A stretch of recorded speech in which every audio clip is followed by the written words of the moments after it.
नमस्कार साथियों, मैं जितेंद्र पाल मैथ्स फैकल्टी बालाजी के डिजिटल प्लेटफॉर्म पर आप सभी का हार्दिक स्वागत करता हूं। साथियों, आज जिस सेशन को लेकर के मैं आया हूं उस सेशन का बड़ा सुंदर सा नाम है और उस सेशन का इस पूरे मैथ्स में बड़ा ही इंपॉर्टेंट रोल है, जिसको हम बैकबोन के नाम से भी जानते हैं। मैथ्स का बैकबोन, अर्थमेटिक का बैकबोन। और बैकबोन नाम सुनते ही आप समझ गए होंगे कि मैं किस टॉपिक की बात कर रहा हूं। उस टॉपिक का नाम है सिंप्लीफिकेशन। क्या नाम है? सिंप्लीफिकेशन। तो सिंप्लीफिकेशन, आइए हम लोग थोड़ा सा चर्चा करते हैं इस पर। पहले सिंप्लीफिकेशन साथियों, अगर हम इसके टॉपिक की बात करें तो अलग अलग तरीके से जिस किसी भी एग्जाम में पूछा जाता है तो सबका लेवल तो खैर अलग अलग होता ही है। बैंकिंग में भी सिंप्लीफिकेशन पूछा जाता है, एसएससी में भी पूछा जाता है, यूपी ट्रिपल एससी के एग्जाम में भी पूछा जाता है। तो टॉपिक तो एक ही है, ठीक है ना? टॉपिक तो एक ही है। इस टॉपिक का बड़ा ही इंपॉर्टेंट रोल है और इस टॉपिक के बिहाफ किसी भी एग्जाम में बहुत सारे क्वेश्चन मिलते हैं। आइए कुछ इसके इंपॉर्टेंट बिंदु हैं जिन पर हम लोग अभी चर्चा करते हैं। इसको हम सरलीकरण के नाम से भी जानते हैं, सरलीकरण के नाम से भी जानते हैं, ठीक है। कुछ इसमें पॉइंट हमने बना रखे हैं आपके लिए जो काफी हेल्पफुल होंगे। उनमें से अगर मैं पॉइंट की बात करूं तो एक पॉइंट, इंपॉर्टेंट जो पॉइंट है वो पॉइंट है आपका टेबल। क्या है? टेबल। टेबल का मतलब है जिसको आप पहाड़ा के नाम से भी जानते हो। पहाड़े हम सभी ने बचपन में बहुत ही पढ़े हैं, याद करे हैं। एक अगला पॉइंट है जिसको हमने लिया है स्क्वायर के नाम से, यानी कि जिसको हम लोग वर्ग के नाम से भी जानते हैं, यानी कि हिंदी में जिसको हम वर्ग कहते हैं। अगला पॉइंट है आपका क्यूब। क्यूब यानी कि जिसको हम बोलते हैं घन, ठीक है। तो पहाड़ा है, जैसे कि अगर मैं आपसे कहूं लर्न करने की, यानी कि कुछ ये की पॉइंट जो मैं बता रहा हूं ये आपको याद करना है। याद करने का मतलब ऐसा नहीं है कि आप नहीं याद करेंगे तो काम नहीं चलेगा, चलेगा, बिना याद किए भी काम चलेगा, लेकिन याद कर लेंगे तो बहुत ही अच्छा होगा। क्योंकि जो काम मैथ्स पूरी तरीके से डिपेंड है, जैसे सिंप्लीफिकेशन या कैलकुलेशन पर, तो कैलकुलेशन भी आप तभी स्ट्रांगली यानी कि इजी वे में कर पाएंगे जब टेबल आपको याद होगा, स्क्वायर आपको याद होगा, क्यूब आपको याद होगा। तो इसी तरीके से अगर मैं इसको कहूं कि भाई इसको याद करना है हर हाल में आपको 40 तक, अगर मैं आपसे कहूं कि स्क्वायर आपको याद करना है किसी भी कीमत में 50 तक, और अगर क्यूब याद करना है हर हाल में 30 तक, तो हो सकता है जिसको याद हो कहेगा सर आसान है, मैं याद कर लूंगा। और जिसको लगता होगा कि नहीं ये तो मेरे लिए बहुत टफ टास्क है, तो उसके लिए मैं एक तरीका बताता हूं। अगर ये लगता है कि 40 तक टेबल याद करना मेरे लिए आसान काम नहीं, कठिन काम है, बहुत ही आसानी से हम इसको याद नहीं कर पाएंगे, मुझे बहुत समय लगेगा, तो वो 40 तक ना याद कर सकता तो कोई बात नहीं, कम से कम वो 30 तक तो याद कर ही ले, कम से कम 30 तक याद कर ले। मैं यहाँ पर कोई चीज अभी पढ़ा नहीं रहा हूँ, जो भी कुछ बता रहा हूँ आपके फायदे के लिए बता रहा हूँ, जिससे आपका कॉन्फिडेंस लेवल बढ़े, चीजों को अच्छा कर पाए आप। केवल मैं उस चीज पर डिस्कस कर रहा हूँ, बाकी अभी चीजों को मैं दिखाऊंगा सिखाऊंगा तो वो अलग होगा। 50 तक अगर आप स्क्वायर याद नहीं कर सकते तो कम से कम 40 तक तब भी याद होना चाहिए आपको। और अगर ये 30 तक क्यूब नहीं आप याद कर पा रहे हैं, कोई बात नहीं, तो कम से कम आप 25 तक तो याद कर ही लीजिएगा। अब इसमें ऐसा मत कहिएगा कि हम इतना भी याद नहीं कर पाएंगे। भाई एग्जाम क्वालिफाई करने के लिए हर आदमी मेहनत कर रहा है, दिन रात मेहनत कर रहा है। आपको भी एग्जाम क्वालिफाई करना है, नौकरी पाना है, तो आपको भी मेहनत करनी पड़ेगी, उनसे ज्यादा मेहनत करनी पड़ेगी जो लोग कर रहे हैं। तो कम से कम आपको 30 तक टेबल याद करना है, 40 तक आपको स्क्वायर याद करना है और 25 तक आपको क्यूब याद करना है। इतना काम करना है। जिस दिन आपकी ये सारी चीजें तैयार हो जाएंगी, यकीन मानिएगा कि मैथ्स आपको एकदम आसान लगेगा। बहुत से लोगों का ये शिकायत रहती है कि सर मैंने मैथ नहीं पढ़ा, यानी कंपलसरी 8th तक ही पढ़ा है, मैंने 10th तक ही पढ़ा है, कि मैंने कॉमर्स से कर रखा है, मैंने आर्ट से कर रखा है, साइंस बैकग्राउंड मेरा नहीं रहा, मैंने मैथ नहीं पढ़ा। तो उन सभी स्टूडेंट्स के लिए मैं सारी चीजें बता रहा हूँ कि भाई वो भी आपके साथ मुख्य धारा में आकर के जुड़ पाए, ठीक है ना। तो इसी में अब टेबल तो आपको याद करना ही करना है। आगे मैं अगर बात करूं स्क्वायर की, तो आप कहेंगे सर कोई तरीका ऐसा बताइए क्यूब याद करने का या निकालने का, सॉल्व करने का कोई तरीका ऐसा बताइए। तो कुछ टेक्निक्स लेकर के मैं आया हूं। आज मैं जो टेक्निक्स लेकर के आया हूं, शायद कोशिश में करूंगा वो आपके लिए यूनिक हो। तो आइए हम लोग देखते हैं। अब अगर हम बात करें स्क्वायर की, स्क्वायर में अगर हम देख पा रहे हैं कि पहला जो है हमने लिया है कि जनरली आमतौर पर ऐसा माना जाता है, और मैं भी वैसा ही मान रहा हूं, कि सभी को 1 से 10 तक का स्क्वायर तो याद ही होता है, हर हाल में सभी को याद होगा। तो मैंने भी ऐसा मान रखा है कि भाई आपको याद होगा। अगर आगे की बात आती है तो जैसे कुछ लोगों का कहना है कि सर आगे का कैसे याद करूं, कैसे निकालूं, नहीं समझ में आ रहा। तो बड़ा आसान सी चीज है, इसमें कोई टफ वाली बातें नहीं है, और ऐसा भी नहीं है कि ये चीजें आप जानते नहीं होंगे, थोड़ा सा माइंड यूज करेंगे सब आसान हो जाएगा। एक मैं ऐसा कॉन्सेप्ट यूनिक आपको बताने जा रहा हूं कि जिस किसी मेथड से आप सारे नंबर के स्क्वायर निकाल सकते हो। देखिए वो मेथड क्या है। अगर सपोज दैट हम 11 का स्क्वायर किसी भी नंबर का निकालेंगे, लेकिन स्टार्ट हम 11 से ही कर रहे हैं, पहले से मैंने इसीलिए लिख रखा है आपके समझ में आसानी से आए। तो 11 का जैसे हमें स्क्वायर निकालना, तो इस 11 में क्या है, ये जो पूरा नंबर है इसका ये यूनिट प्लेस है। ये क्या है, यूनिट प्लेस है, यानी कि इकाई अंक है। और ये इसका टेंस प्लेस वाला डिजिट है, जिसको हम दहाई अंक भी कहते हैं, ठीक। तो सबसे पहले क्या करना है, यूनिट डिजिट का स्क्वायर करना है, यानी कि इकाई अंक का स्क्वायर करना है। तो एक का अगर स्क्वायर करेंगे तो कितना आएगा भाई, एक ही आएगा। और ये जो पूरा नंबर लिखा हुआ है, क्या लिखा हुआ है, 11, इसका इकाई अंक आप पहले जान चुके हैं कितना है, 1। तो इस 11 में अगर 1 जोड़ दिया जाएगा तो बोलो कितना होगा, 12। इसका मतलब है इसका जो स्क्वायर होगा वो 121 होगा, 11 का स्क्वायर 121 होगा। अगर मैं 12 के स्क्वायर की बात करूं तो 2 का स्क्वायर निकालेंगे, सबसे पहले कितना होता है, 4 होता है। अब 12 में अगर 2 जोड़ देंगे तो कितना होगा, 14। 14 लिख देंगे तो ये 12 का स्क्वायर बन जाएगा, 12 का स्क्वायर 144। अगर मैं 13 का स्क्वायर निकालूंगा तो 3 का स्क्वायर आप बनाएंगे तो कितना हो जाएगा भाई, 9 होता है। अब 13 में अगर मैं 3 जोड़ दूंगा तो कितना हो जाएगा भाई, 16 हो जाएगा। 13 में 3 जोड़ने से कितना हो जाएगा, 16 हो जाएगा। तो 16 को अगर हम लिखेंगे तो यहाँ पर कितना हो जाएगा, 169। इसका मतलब ये हुआ कि 13 का स्क्वायर 169 होता है, ठीक है, यही होता है ना। हाँ, तो फिर देखिए 4 का स्क्वायर अगर हम बनाएंगे तो भाई 4 का स्क्वायर 16 होता है। 16 का 6 कैरी आपका 1 बना लो। अभी तक जितने भी नंबर्स के आपने स्क्वायर निकाले, उनके यूनिट डिजिट का स्क्वायर करने पर सिंगल डिजिट में वैल्यू आ रही थी, तो सिंगल डिजिट में अगर वैल्यू आ रही थी उसको एज इट इज ही लिखा गया था। और अगर ये सिंगल डिजिट में नहीं है, 2 डिजिट में आ रही है, तो परेशान होने की कोई बात नहीं है। 2 डिजिट में भी यूनिट डिजिट को आप लिख लीजिएगा, टेंस वाले को कैरी बना लीजिए, दहाई अंक को आप हासिल बना लीजिएगा। 14 में 4 अगर हम जोड़ देंगे तो कितना हो जाएगा भाई, 18 हो जाएगा। और 18 में 1 जोड़ देंगे तो कितना हो जाएगा, 19 हो जाएगा। यानी कि हम कह सकते हैं कि 14 का जो स्क्वायर होता है 196, यानी कि 196 होता है। आगे बढ़ते हैं, 15 का स्क्वायर निकालेंगे तो 5 का स्क्वायर करेंगे भाई 25 होगा, 25 कैरी कितना बनेगा, 2 बनेगा।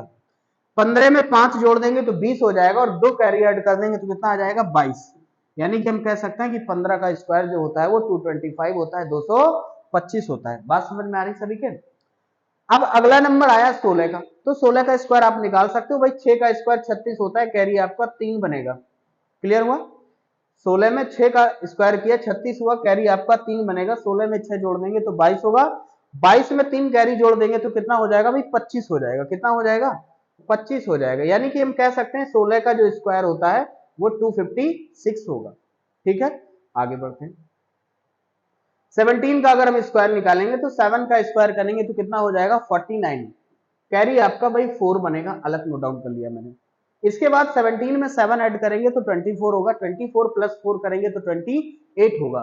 इट मींस 17 का जो स्क्वायर होगा वो कितना होगा, 289 हो जाएगा। क्लियर। 18 का स्क्वायर अगर हम निकालेंगे तो 8 का स्क्वायर होता है 64, कैरी आपका 6 बनेगा। 18 प्लस 8 करेंगे तो 26 हो जाएगा। 26 प्लस 6 करेंगे तो 32 हो जाएगा। हम कह सकते हैं कि 18 का जो स्क्वायर होता है वो 324 होता है। इसी तरीके से अगर मैं 19 का निकालूंगा तो 9 का स्क्वायर 81 होता है, कैरी आपका 8 बनेगा। 19 में 9 जोड़ देंगे कितना हो जाएगा, 28 हो जाएगा। 28 में 8 जोड़ देंगे कितना होगा, 36, 36, यानी कि 19 का जो स्क्वायर होता है वो कितना होता है भाई, 361 होता है। 20 का स्क्वायर निकालना तो बड़ा आसान इसका तरीका होता है, 2 का स्क्वायर कर लेंगे तो 4 हो जाएगा, जितने जीरो हो उसके डबल कर लिए जाते हैं स्क्वायर में, तो यानी कि ये 400 बन जाएगा। बात समझ में आ रही? अब आगे बढ़ते हैं। ये तो रहा 11 से लेकर के 20 तक, मैंने कॉन्सेप्ट चेंज नहीं किया है, मैं और भी बहुत सारे तरीके लेकर के आऊंगा। फिलहाल मैंने एक ही कॉन्सेप्ट चूज किया है, जिससे मैंने आपको बेसिकली बताया था कि एटलीस्ट आपको 40 तक के स्क्वायर लर्न होने चाहिए, और मैंने ऐसा कोई मेथड आपको नहीं बताया कि जिससे आप कंफ्यूज हो, या बहुत सारे मेथड ऐसे कुछ होते हैं जिनमें कंफ्यूजन ज्यादा होता है, इसलिए मैंने एक ही कॉन्सेप्ट पर फॉलो किया है। तो ये बेसिक जो है 40 तक का स्क्वायर मुझे निकालना या याद करना एक उद्देश्य में है, जिसकी वजह से मैंने अप्लाई किया। बाकी और भी बहुत सारे सेशन होंगे जिसमें और भी बहुत सारे तरीके हम लोग सीखेंगे। अगला है जहां पर हम देख पा रहे हैं कि 21 का स्क्वायर निकालना है। तो 21 का स्क्वायर निकालने के लिए सबसे पहले क्या होगा तरीका, जो हम कर रहे थे वही। अगर मैं 21 का स्क्वायर निकालूंगा तो कहेंगे आप 1 का स्क्वायर 1 होता है, और 21 में 1 ऐड कर दिया जाए तो 22 हो जाएगा। तो इस तरीके से तो आंसर 221 आएगा, जबकि ये तो गलत है। फिर क्या होगा, पिछला जो कॉन्सेप्ट हम पढ़ रहे थे उसमें यही तो बताया गया था कि भाई पहले 1 का स्क्वायर कर लो, फिर इसके बाद क्या करो, 21 में इसके यूनिट डिजिट को और जोड़ दो और लिख दो। लेकिन ऐसा तो हुआ नहीं, इसमें गलत हो गया। तब क्या करेंगे, थोड़ा सा चेंज है, जरा देखिएगा क्या चेंज आया इसमें, कि वहां पर 10 के बेस पर कोई नंबर होता था, 11, 12, 13, 14, 15 जो भी था वो 10 के बेस पर था। यहां पर जो भी नंबर लिखे हैं वो सारे कैसे हैं, 20 के बेस पर है। 20 का मतलब है 10 का ठीक डबल है। डबल है तो कहीं ना कहीं डबल का कोई रोल होगा, तो रोल क्या है उसको भी समझना है। देखो कैसे, सबसे पहले 1 का स्क्वायर करूंगा तो ये 1 आएगा, इसके बाद 21 में 1 ऐड करूंगा, इतना तो प्रोसेस पहले भी करते थे, तो 22 हो जाएगा। मैंने कहा कि 10 का डबल होता है क्या, 20, ये डबल है, तो ऐड करने पर कितना आया, 21 प्लस 1 22 हुआ, 22 का डबल कर दीजिए आप, कितना हुआ 44। इसका मतलब इसका जो स्क्वायर होता है वो 441 होता है। ठीक, देखिएगा फिर से, 2 का स्क्वायर करूंगा तो 4 होगा, 22 में 2 जोड़ देंगे तो कितना होगा, 24 होगा, 24 का डबल कर देंगे तो कितना हो जाएगा 48, यानी कि 48। 22 का स्क्वायर 484 हो गया। ठीक है, 3 का स्क्वायर करेंगे तो 9 होगा, 23 प्लस 3 करेंगे तो कितना होगा 26 होगा, 26 का स्क्वायर करेंगे तो कितना होगा 52 होगा, यानी कि 529, 529, 529, ये 23 का स्क्वायर है। इसी तरीके से 24 का स्क्वायर करेंगे तो 4 का स्क्वायर बाई 16 होता है, कैरी आपका 1 बनेगा। 24 में प्लस 4 करेंगे 28 हो जाएगा, 28 का डबल करेंगे तो 56 हो जाएगा, और 56 में प्लस 1, याद रखना कि डबल करने के बाद ही हमेशा कैरी ऐड करना है, पहले नहीं ऐड करना है। तो 24 प्लस 4 करेंगे तो 28, 28 का डबल करेंगे 56, 56 प्लस 1 57, इसका ये स्क्वायर हुआ। 25 का बनाएंगे तो 25 में क्या होगा भाई, 5 का स्क्वायर 25, कैरी आपका 2 बनेगा, 25 प्लस 5 30 हुआ, 30 का डबल 60 हुआ, 60 प्लस 2 कितना हुआ 62, यानी कि 625। इसी तरीके से बाकी और भी नंबर हैं, जैसे 26, तो 6 का स्क्वायर करूंगा 36 बनेगा, कैरी आपका 3 बनेगा। 26 प्लस 6 करेंगे तो कितना हो जाएगा 32 हो जाएगा, 32 का डबल करेंगे 62 हो जाएगा, सॉरी 32 का डबल करेंगे 64 हो जाएगा, प्लस 3 करेंगे तो कितना हुआ 67, यानी 26 का जो स्क्वायर होता है वो 676 होता है। 27 का बनाऊंगा, 27 में 7 का स्क्वायर 49, यानी कि 49 होता है, कैरी 4 बनेगा। 27 में 7 जोड़ देंगे 34 होगा, 34, 34 का डबल 68 होता है, 68 और 4 72, यानी कि 729। इस तरीके से आप देख पा रहे हैं कि भाई 27 का स्क्वायर कितना हुआ 729 हुआ, 729 हुआ।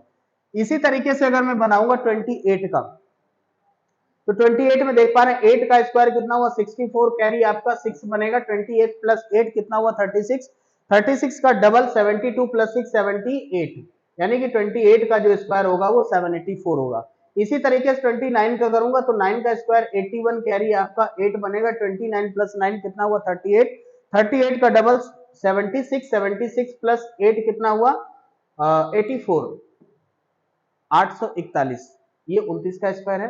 30 का स्क्वायर 3 का स्क्वायर 9 होता है, सिंगल जीरो है तो डबल जीरो बना देंगे। तो इस तरीके से आपने देखा कि 11 से लेकर के हमने 30 तक के स्क्वायर बड़े आसानी से सीखे। एक आगे भी एक स्लाइड और बनेगी, क्योंकि हमने आपको बताया था कि 40 तक के स्क्वायर में आपको निकालना सिखाऊंगा, बेसिक बिल्कुल आसान तरीके से। अब 31 का स्क्वायर है। 31 के स्क्वायर में क्या करना है भाई, मैंने जो पहले बताया था उस पर थोड़ा सा फोकस करिएगा। मैंने बताया था पहले 11 जो था वो 10 का बेस था, 21 वाले जब लाइन में पहुंचे तो 20 का बेस मिला। अब की बार 31 वाली लाइन है तो 30 का बेस है, ठीक है ना। तो 10 वाले का ये कितना है, डबल है, और 10 वाले का ये कितना है, ट्रिपल है। यानी कि जो भी चीजें आएंगी डबल का मल्टीप्लाई करने से, 2 का मल्टीप्लाई करने से, पिछले वाले कॉन्सेप्ट में डबल किया जा रहा था, अब की बार 3 का मल्टीप्लाई करके ट्रिपल हो जाएगा। कैसे होगा जरा देखिएगा। 1 का स्क्वायर करूंगा तो 1 आएगा। अब 31 में प्लस 1 करेंगे, इतना तो प्रोसेस पहले भी हम लोग कर रहे थे। 31 में प्लस 1 का ऐड करेंगे, कितना होगा, 32। हमने कहा था कि क्या करेंगे, ये 10 का 3 गुना है, 3 टाइम्स है 10 का, ये 3 गुना है 30। तो हमने 3 का मल्टीप्लाई करना है, तो 31 और एक कितना हुआ, 32। 32 का 3 गुना कर देंगे, 3 टाइम्स करेंगे तो 96 होगा। कितना होगा, 96, यानी कि 96। 31 का स्क्वायर 961 हुआ। इसी तरीके से 2 का स्क्वायर करेंगे तो 4 होगा, 32 में 2 जोड़ेंगे तो 34 हुआ। 34 का अगर 3 गुना किया जाएगा तो 34 का 3 गुना 102 होता है। कितना होता है, 102 होता है। लेकिन ये चीज हमेशा याद रखिएगा, स्क्वायर आसानी और जल्दी से आप तभी निकाल पाएंगे जब आपको बैक सपोर्ट में टेबल याद होगा। पहाड़ा अगर याद नहीं होगा तो ये चीजें बड़ा आसान नहीं होंगी आपके लिए। इसलिए मैं बार बार कह रहा हूं कि टेबल पर फोकस करिए। इसके बाद में 33 यानी कि 33 का स्क्वायर निकालूंगा तो 3 का स्क्वायर भाई 9 होता है। अब 33 में अगर 3 जोड़ दूंगा तो 36 हो जाएगा। 36 का 3 गुना 108 होता है, 36 की 108, यानी कि 1089, 33 का स्क्वायर है। 34 का करूंगा तो 4 का स्क्वायर भाई 16 होता है, कैरी आपका 1 बनेगा। 34 में 4 जोड़ दोगे तो 38 हो जाएगा। 38 का 3 गुना करेंगे तो कितना हो जाएगा, 114 हो जाएगा। 114 में 1 जोड़ देंगे तो 115 हो जाएगा। तो इस तरीके से आपने देखा कि 34 का स्क्वायर 1156 हुआ। इसी तरीके से अगर मैं 35 का करूंगा तो 5 का स्क्वायर 25 होता है, कैरी आपका 2 बनेगा। 35 में अगर 5 जोड़ दिया जाएगा तो 40 हो जाएगा, और 40 का 3 गुना किया जाएगा तो 120 होगा। 120 में 2 जोड़ दोगे तो 122 हो जाएगा। तो कह सकते हैं कि 35 का स्क्वायर 1225 होता है। तो इसी तरीके से 36 का स्क्वायर क्या होगा, 37 का स्क्वायर क्या होगा, 38 का स्क्वायर क्या होगा, 39 का स्क्वायर क्या होगा, और 40 का स्क्वायर क्या होगा। ये आपको होमवर्क में करना है। अगर आपको ये ट्रिक अच्छी लगी है तो ये क्वेश्चंस जो मैंने दे रखे हैं ये आपको होमवर्क में करने हैं, और कमेंट बॉक्स में इसके आंसर दे दें, ठीक है। तो फिलहाल आज का सेशन हम लोगों का यहीं तक है। अगले सेशन में एक बार फिर मिलता हूं कुछ नई चीजों के साथ, नई उम्मीदों के साथ। जय हिंद।